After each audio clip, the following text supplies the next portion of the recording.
Diriwayatkan dari Nabi, beliau bersabda, Allah menciptakan wajah bidadari dari 4 warna yaitu putih, hijau, kuning dan merah. Allah menciptakan tubuhnya dari zafaran, misik, anbar dan kafur, rambutnya dari sutera yang halus, mulai dari jari-jari kakinya sampai ke lututnya sampai lehernya dari anbar. Dan dari lehernya sampai kepalanya dari kafur. Andai kata bidadari itu meludah sekali di dunia, maka jadilah dunia ini kasturi. Di dadanya tertulis nama suaminya dan nama-nama dari Allah, pada setiap tangan dari kedua tangannya terdapat 10 gelang emas, sedangkan pada jari-jarinya terdapat 10 cincin, dan pada kedua kakinya terdapat 10 binggal dari permata dan mutiara. Diriwayatkan dari Ibnu Abbas beliau berkata, sesungguhnya Nabi bersabda, sesungguhnya di dalam surga itu terdapat bidadari-bidadari yang namanya Aina. Ia diciptakan dari 4 unsur yaitu kasturi, kafur, anbar dan zafaran, diadoni tanahnya dengan air kehidupan. Seluruh bidadari itu sangat merindukan suami-suami mereka. Andai kata bidadari-bidadari itu meludah sekali saja di atas lautan, maka jadi tawarlah air lautan tersebut lantaran air ludahnya. Dan tertulis pada leher sebelah kanan, barang siapa yang mencintaiku, harus menjalankan sesuatu yang sama denganku, maka berbuat ketaatan kepada Tuhannya.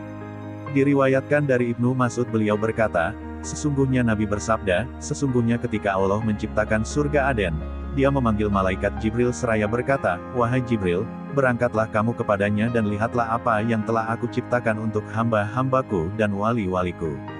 Maka berangkatlah malaikat Jibril ke surga dan mengelilinginya bidadari-bidadari yang masih perawan dan menarik perhatian sama memuliakannya. Di antara penghuni istana-istana surga, bidadari tersebut tersenyum pada malaikat Jibril, maka jadi teranglah surga Aden karena gigi-giginya. Lalu malaikat Jibril bersujud, ia menyangka sesungguhnya cahaya itu berasal dari nur Tuhan yang mulia, maka bidadari itu memanggil malaikat Jibril, wahai makhluk yang dipercayai Allah, angkatlah kepalamu. Maka malaikat Jibril mengangkat kepalanya seraya memandang kepada bidadari itu lalu mengucapkan, Maha suci Zat yang telah menciptakan engkau. Lalu bidadari itu berkata, wahai makhluk yang dipercayai Allah, tahukah engkau untuk siapa aku diciptakan? Malaikat Jibril menjawab, tidak. Kemudian bidadari itu berkata, sesungguhnya aku ini diciptakan oleh Allah untuk orang yang memilih ridhonya Allah daripada mengumbar hawa nafsunya. Berdasarkan keterangan hadis di atas, telah datang di dalam hadis, sesungguhnya Nabi Muhammad bersabda, telah aku lihat dalam surga malaikat-malaikat yang sedang membangun istana-istana yang bahan batu batanya dari perak dan emas. Mereka terus-menerus membangun bangunan itu. Ketika mereka berhenti membangun, aku bertanya, kenapa kalian berhenti membangun? Lalu mereka menjawab, benar-benar telah habis perbekalan kami. Aku bertanya, apa perbekalan kalian semua? Para malaikat menjawab, berzikir kepada Allah karena sesungguhnya yang mempunyai istana ini adalah orang-orang yang berzikir kepada Allah. Ketika orang itu berhenti berzikir kepada Allah, maka kami berhenti dari membangun istana. Dan diterangkan dalam hadis, tidak ada bagi seorang hamba yang berpuasa di bulan Ramadan, kecuali Allah menikahkan dia dengan seorang istri dari bidadari yang sangat menawan dalam suatu tenda dari intan putih yang terukir. Sebagaimana firman Allah dalam surat Ar-Rahman ayat 72 yang berbunyi sebagai berikut.